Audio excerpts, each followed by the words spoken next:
Section 4. Unit 6, Understanding the Loan Estimate Form. Lesson 1, Loan Disclosures and the Real Estate Professional. Lesson 2, Loan Estimate Form, page 1. Lesson 3, Loan Estimate Form, page 2. Lesson 4, Loan Estimate Form, page 3. Understanding the Loan Estimate Form, page 3. The top of the page lists essential information, including licensing, for the institution and people involved in obtaining and originating the loan. This section provides information that allows the borrower to make comparisons between loans with different interest rates. This section discloses to the borrower certain facts about their right to see an appraisal ordered by the lender and how they can expect the loan to be handled. Understanding the Loan Estimate Form, page 2. Origination charges are the fees that the lender charges to the client for making the loan. They're included in the charge shown on page 1 of the Loan Estimate Form. The client should check that the amounts are as expected based on discussions with the lender. Items shown in the Other Costs column are costs that are associated with transferring the property and owning the home, as well as obtaining the loan. These will vary depending on the transaction, the property, and the loan. Note that some items are listed but don't have an amount shown. The borrower should discuss any questions about these items with the lender.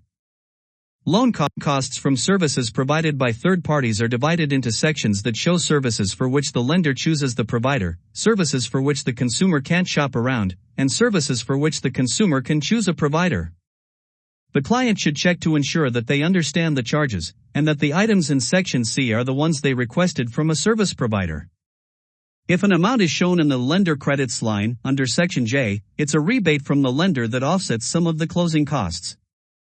Lender credits are typically provided to the borrower in exchange for a higher interest rate than would otherwise be offered. The Calculating Cash to Close section is where all the itemized amounts are totaled to determine the estimated cash the buyer will need to bring to closing. Understanding the Loan Estimate Form, page 1. Clients should check the date, applicant names, property address, and sale price for accuracy. Errors caught now will prevent big problems later on. The information provided about the loan term, purpose, product, type, and rate lock should match what the lender discussed with the client. Under the Loan Terms block, clients should check each line and make sure it matches their understanding of their loan. The loan amount plus the down payment should equal the sale price of the home. Check that the interest rate is what was discussed with the lender. If the rate is adjustable, the column "Can this amount increase after closing?" displays yes and includes information about how it will adjust and the way the interest rate will change. The monthly principal and interest amount will make up the majority of the client's monthly mortgage payment. However, the actual payment will be higher, given the addition of taxes and insurance. If the rate is adjustable, the information in the right-hand column explains the basic timing and amounts involved. The information about prepayment penalties and any balloon payments should match what the client is expecting after discussion with the lender. These are both risky options, so if either of these items is yes, the client should discuss this with the lender and ask what other options are available. Additional information is included on the form if either feature is part of the loan. The Projected Payments section shows the amounts that will comprise each monthly payment. In this example, the mortgage insurance isn't required after year 7, so the monthly payment is reduced. Clients should be sure that the payment is affordable, and that the items they want included in escrow are recorded here. Estimated closing costs is the amount the client is being charged to get the loan and transfer ownership of the property. It can also be called settlement costs. Page 2 of the form breaks this amount down into more detail. Estimated cash to close is the amount the client will pay at closing, in addition to any money that has already been paid. The client should be prepared to make this payment by certified check, cashier's check, or wire transfer. What is a loan estimate? A loan estimate is a 3-page form that you receive after applying for a mortgage. The loan estimate tells you important details about the loan you have requested. The lender must provide you a loan estimate within 3 business days of receiving your application. The form provides you with important information, including the estimated interest rate, monthly payment, and total closing costs for the loan. The loan estimate also gives you information about the estimated costs of taxes and insurance, and how the interest rate and payments may change in the future. In addition, the form indicates if the loan has special features that you will want to be aware of, like penalties for paying off the loan early, a prepayment penalty, or increases to the mortgage loan balance even if payments are made on time, negative amortization. If your loan has a negative amortization feature, it appears in the description of the loan product. The form uses clear language and design to help you better understand the terms of the mortgage loan you've applied for. All lenders are required to use the same standard loan estimate form. This makes it easier for you to compare mortgage loans so that you can choose the one that is right for you. When you receive a loan estimate, the lender has not yet approved or denied your loan application. The loan estimate shows you what loan terms the lender expects to offer if you decide to move forward. If you decide to move forward, the lender will ask you for additional financial information. See a sample loan estimate form with interactive tips and definitions.